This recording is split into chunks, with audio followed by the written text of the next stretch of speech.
Welcome back to Press TV World News.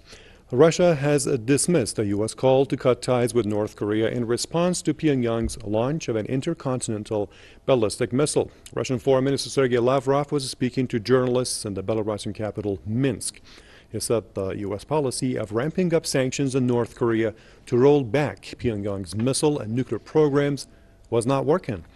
His comments come after a speech by the U.S. envoy at the UN Security Council. Nikki Haley urged all nations to, quote, cut diplomatic and trade ties with North Korea in the wake of the country's latest ballistic missile test.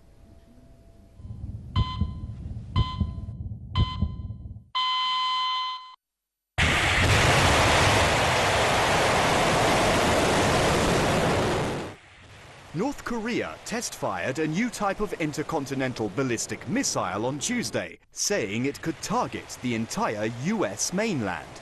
In a statement, Pyongyang said the new missile was significantly more powerful than the previous one it had tested. It further added that its weapons were meant to defend its sovereignty and territoriality in the face of the U.S. threats. The test fire drew quick and widespread condemnations, and the UN Security Council convened an emergency meeting upon a request from the US, Japan, and South Korea. Addressing the Council, the US envoy called on all nations to cut diplomatic and trade ties with North Korea. She also threatened to destroy Pyongyang if a war broke out. If war does come, it will be because of continued acts of aggression like we witnessed yesterday. And if war comes, make no mistake, the North Korean regime will be utterly destroyed. The Russian ambassador, however, urged diplomatic means to resolve the crisis.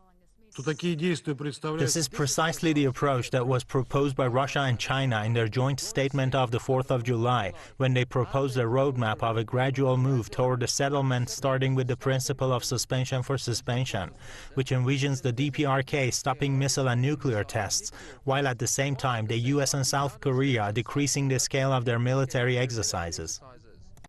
China's deputy UN ambassador also noted that the top priority on the Korean peninsula is for all parties to show restraint and try to resume negotiations to end the tensions.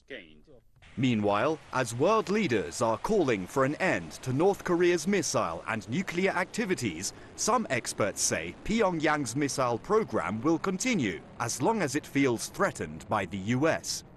The world community needs to look at the bigger picture here, and that is that the North Korean government feels that its survival is being threatened. It truly believes that, and it looks at the historical precedents, the recent historical precedents of Libya and Iraq, and firmly states the position that it is not going to be deterred from its pursuit of weapons that it can use to defend itself. Pyongyang, over the past months, has conducted several ballistic missile tests in defiance of international sanctions.